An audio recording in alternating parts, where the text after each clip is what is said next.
Hello friends, welcome to my channel. Exam రాయడానికి వెళ్తున్న సిద్ధు ప్రేరణను ఆపడానికి ట్రై చేసిన ఘనాకి దిమ్మదిరిగి షాక్ ఇచ్చిన రంజిత్. అసలు ఇదంతా ఎలా జరిగిందో తెలుసుకోవాలంటే ఈ వీడియో మిస్ కాకుండా చివరి వరకు చూసేయండి. నిండు మనసులు రివ్యూ కోసం ఇప్పుడే మా ఛానల్ సబ్స్క్రైబ్ చేసుకోండి. ఈశ్వర్యే రాజశేఖరం గారిని దాచిపెట్టిందని సిద్ధు అయితే అక్కడ ఉన్న వాళ్ళతో చెప్తాడు. ఏంటి ఈశ్వరి గారు, మీరే చెప్పమంటారా లేక నన్ను చెప్పమంటారా అని అడిగితే ఈశ్వరి ఏమీ మాట్లాడకుండా ఉండిపోతుంది. సిద్ధు అయితే అసలు ఏం జరిగిందో నేనే చెప్తాను, ఆవిడ నోరు తెరిచేలా లేరు అని సిద్ధు అయితే జరిగిన విషయం చెప్తాడు. ఆ ఘన అనుకున్నట్లుగానే ప్రేరణ వాళ్ళని అరెస్ట్ చేయడానికి వస్తాడు. ఇంక ఎంతో టైం లేదు, మళ్ళీ ఏదైనా క్లూ దొరుకుతుందేమో అని రాజశేఖరం తప్పిపోయిన ప్లేస్కి వెళ్ళి వెతుకుతూ ఉంటాడు. ఇంతలో అక్కడ పరంకుశం రీల్స్ చేసుకుంటూ ఉంటాడు. అలా రీల్ చేస్తూ ఉండగా సిద్ధు అయితే పరంకుశానికి కనిపిస్తాడు. ఏంటి లవ్ బర్డ్ ఒకడే కనిపిస్తున్నాడు, జంట ఏమైంది అనుకుంటూ సార్ అంటూ సిద్ధు దగ్గరికి వస్తాడు. ఏంటి అలా ఉన్నారు, డల్గా ఉన్నారేంటి అని పరంకుశం సిద్ధుని అడిగితే ప్రేరణ వాళ్ళ నాన్నగారు కనిపించడం లేదు అని సిద్ధు చెబుతాడు. పరంకుశం ఏమైంది సార్, ఎందుకు కనిపించడం లేదు, ఎలాగా మిస్ అయిపోయారు అని అంటే నిన్న ఇక్కడికి ఐశ్వర్య తీసుకువచ్చింది. తను ఫోన్ మాట్లాడేలోపు రాజశేఖరం గారు కనిపించడం లేదు.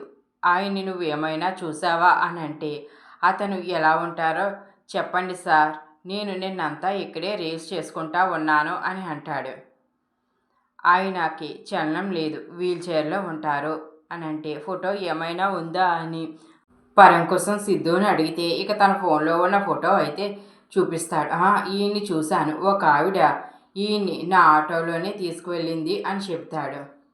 ఆవిడ ఎవరు, ఎలా ఉంది అని అంటే ఆవిడ ఫోటో ఏమైనా ఉందా, ఆవిడ కాదో నేను చెప్తాను అని పరంకుశం అంటే ఇక ఈశ్వరు ఫోటో కూడా సిద్ధు చూపిస్తాడు. ఈవిడే మా ఆయన అంటూ ఆయన్ని తీసుకువెళ్ళింది అని చెప్తాడు. కరెక్ట్గా నువ్వు ఆయన్ని ఎక్కడ దింపావో నీకు గుర్తుందా అని పరంకుశాన్ని సిద్ధు అడిగితే నాకు చాలా బాగా గుర్తుంది, నిన్నే నా ఆటోలోనే కదా తీసుకువెళ్ళాను, రండి సార్ ఇప్పుడే ఆ ప్లేస్కి తీసుకువెళ్తానని సిద్ధుని అయితే ఆటోలో రాజశేఖరం ఉన్న ఇంటికి తీసుకువెళ్తాడు. అక్కడ బయట ఒక రౌడీ కాపలాగా ఉంటాడు. ఎవరితను అని అంటే నిన్న వచ్చినప్పుడు అతను లేడు సార్, నేనే ఆయన్ని లోపలికి తీసుకువెళ్ళి మంచం మీద పడుకోబెట్టానని పరంకుశం చెబుతాడు. అంటే ఈ రౌడీ విధవని ఈవిడ కాపలా పెట్టిందేమో అని అంటే ఇప్పుడు ఎలా సార్ అని అంకుశం అంటే వెనక నుంచి వెళ్ళి ఆయన్ని తీసుకొచ్చేద్దాం అని అంటాడు. ఇక పరంకుశం సిద్ధు వెనక నుంచి వెళ్ళి రాజశేఖరాన్ని తీసుకొచ్చేద్దాం అనుకునేసరికి ఇంతలో ఆ రౌడీ లోపలికి వచ్చి సిద్ధుకి అడ్డుపడతాడు. ఇక సిద్ధు ఆ రౌడీని చెతుక్కొట్టి రాజశేఖరాన్ని అయితే ఇంటికి తీసుకువస్తాడు. ఇది జరిగిన విషయం. ప్రేరణ అయితే ఈశ్వరితో ఏంటి నువ్వు చేసింది అని అంటే ఘన ఏంటే రెచ్చిపోతున్నావు అంటూ ప్రేరణ మీదకు ఎగిరెగిరి పడతాడు. ఇక సిద్ధు కూడా ఘనాలాగే యాక్షన్ చేసి ఏంటి నువ్వు ఇలా అంటే అయిపోతుందా, ఆయన తప్పు చేసిన వాళ్ళని వదిలేసి వీళ్ళని అరెస్ట్ చేయడానికి వచ్చావు, ముందు మీ అమ్మను అరెస్ట్ చేయి అని అంటే లేదు మా అమ్మ ఏ తప్పు చేయదు అని అంటాడు.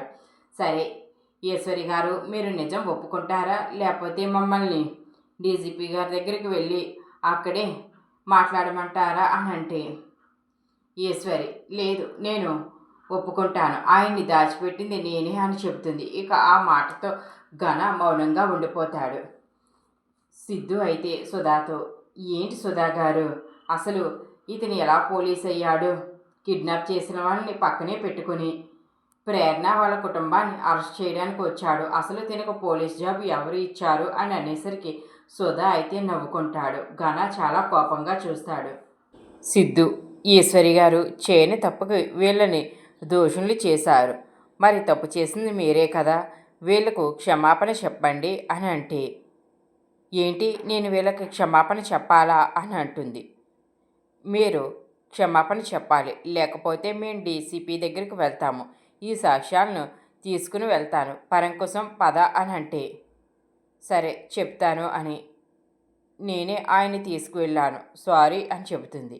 సిద్ధు ఏంటయ్యా సుధా, ఈవిడ ఏంటి ఇలా చెప్తున్నారు? అసలు ఇలా క్షమాపణ అడిగితే ఎవరైనా ఒప్పుకుంటారా అని అంటే, లేదు సార్ అని సుధా అంటాడు. మరి ఎలా అడగాలి అని అంటే, చాలా వినయంగా దండం పెట్టి అడగాలని సుధా అయితే చేసి చూపిస్తాడు. ఘన అయితే సుధా వైపు కోపంగా చూస్తాడు. సార్ ఈ సిద్ధుయే చేయించాడు అని చెప్తాడు. సరే, అందరికీ దండం పెట్టి నన్ను క్షమించండి, నన్ను క్షమించండి, నన్ను క్షమించండి అని 3 సార్లు ఈశ్వరి అడుగుతుంది.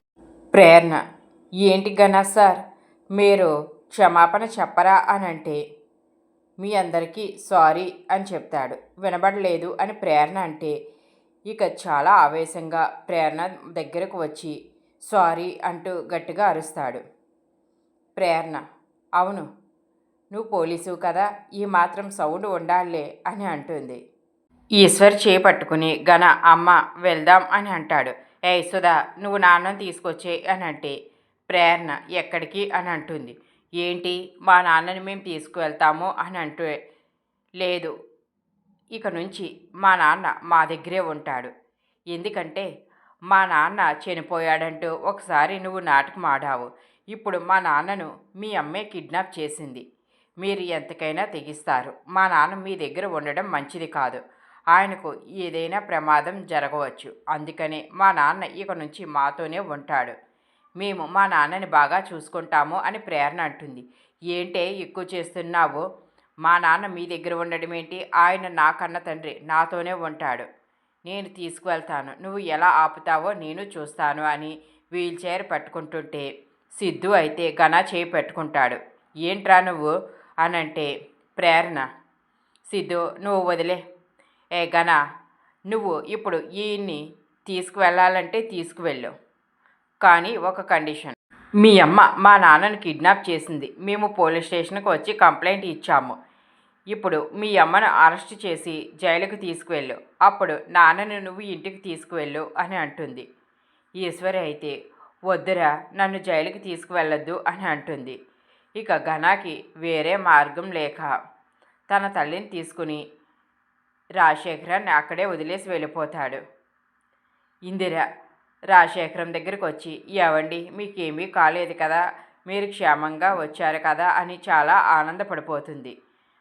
పదండి లోపలికి వెళ్దాం అని ఇందిర అంటే, ప్రేరణ, అమ్మ నాన్న ఇన్నాళ్ళ తర్వాత మన దగ్గరకు వస్తున్నారు.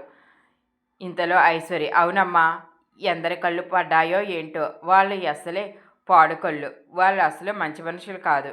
నువ్వు నాన్నగారికి ఎర్రనీళ్ళు దిష్టి తీయమ్మా అని అంటే, సరే మీరిద్దరూ నాన్నగారిని లోపలికి తీసుకురండి, నేను దిష్టి తీస్తాను అని ఇందిర లోపలికి వెళ్తుంది. ఇక ప్రేరణ ఐశ్వర్య రాజశేఖరాన్ని తీసుకెళ్ళబోతుంటే సిద్ధు పరంకుశం దగ్గరికి వచ్చి, చాలా థ్యాంక్స్ పరంకుశం అని అంటాడు. ప్రేరణ కూడా, పరంకుశం, నీకు చాలా రుణపడి ఉంటాము. నువ్వు చేసిన సహాయం నేను జీవితంలో ఎప్పటికీ మర్చిపోలేను అని అంటుంది. ఇక పరంకుశం అయితే, మీలాంటి లవ్ బర్డ్స్కి సహాయం చేయడం నాకు చాలా ఆనందంగా ఉంది అని అంటే సిద్ధు ఆ మాటతో చాలా నవ్వుకుంటాడు. ప్రేరణ అయితే సిద్ధు వైపు కోపంగా చూస్తుంది. పద పద, మీ అమ్మగారు వెయిట్ చేస్తున్నారు, మీ నాన్నగారిని లోపలికి తీసుకువెళ్దాం అని సిద్ధు అనడంతో ప్రేరణ ఐశ్వర్య సిద్ధు రంజిత్ అంతా కలిసి రాజశేఖరాన్ని లోపలికి తీసుకువెళ్తారు. తర్వాత రోజు ఉదయం సిద్ధు ఎప్పట్లాగే ప్రేరణ కోసం వస్తాడు. ప్రేరణ రెడీ అయ్యి కేఫ్కు బయలుదేరుతుంది. సిద్ధుకి ఇంతలో విశ్వనాథం ఫోన్ చేస్తాడు. మీకు ఎగ్జామ్స్ రేపటి నుంచి బాగా ప్రిపేర్ అవుతున్నారా అని అంటే, అవును సార్, మేము బాగానే ప్రిపేర్ అవుతున్నామని సిద్ధు అంటాడు. రేపు కరెక్ట్గా 11కి ఎగ్జామ్ స్టార్ట్ అవుద్ది, మీ ఇద్దరూ వచ్చేయండి అని అంటే, అలాగే సార్, మేము రేపు 11 కల్లా అక్కడ ఉంటాము అని సిద్ధు అంటాడు. ప్రేరణ, నేను ఈ విషయంలో పడి ఎగ్జామ్ సంగతే మర్చిపోయాను అని అంటే, నాకు తెలుసు ప్రేరణ, నువ్వు మీ నాన్నగారు కనిపించడం లేదన్న ఆవేదనలో ఉన్నావని, అందుకనే నీ నోట్స్ కూడా నేనే రాసేశాను. ఇక ఈ రోజంతా ఇది చదువుకో, మనం ఎగ్జామ్కి బాగా ప్రిపేర్ అయినట్లే అని అంటాడు. చాలా థ్యాంక్స్ సిద్ధు, నువ్వు నాకు చాలా సహాయం చేశావు. మా నాన్నని తీసుకువచ్చావు, ఇప్పుడు ఎగ్జామ్ విషయంలో కూడా నాకు చాలా సహాయం చేస్తున్నావు అని అంటే, సర్లే థ్యాంక్స్లు తర్వాత చెప్పుకుందాము, ముందు ఎగ్జామ్కి ప్రిపేర్ అవ్వు, ఈ రోజుకి కేఫ్ కుమార్ చూసుకుంటాడు అని చెప్తాడు. ఇక సిద్ధు ప్రేరణ అయితే కుమార్కి కేఫ్ అప్పచెప్పి చదువుకుంటూ ఉంటారు. ఐశ్వర్య అయితే అమ్మ నాన్న ఇంటికి వచ్చేసినందుకు నాకు చాలా ఆనందంగా ఉంది అని అంటుంది. అవునమ్మా, నువ్వే మీ నాన్న ఇంటికి రావడానికి కారణమయ్యావు. ముందు నీ మీద కోపం పడినా ఇప్పుడు నాకు ఆనందంగా ఉంది. ఇక మీ నాన్నగారిని చాలా జాగ్రత్తగా చూసుకుంటానని ఇందిర అంటుంది.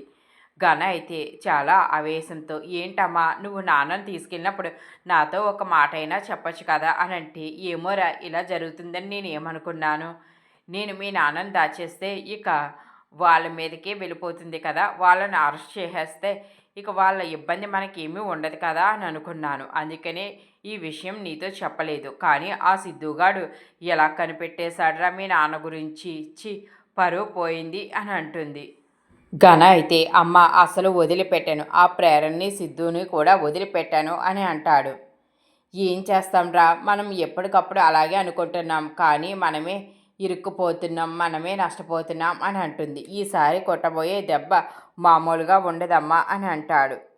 సరేరా ఏం చేస్తావో నీ ఇష్టం అని అంటుంది. ఇక ఘన అయితే రేపే కదా వీళ్ళకి ఎగ్జామ్, వీళ్ళ లక్ష్యం అల్లా ఐపీఎస్ ఐఏఎస్ కావడం. వీళ్ళు ఎగ్జామ్ రాయడానికి వెళ్తే కదా వాళ్ళ లక్ష్యం నెరవేర్చుకోవడానికి.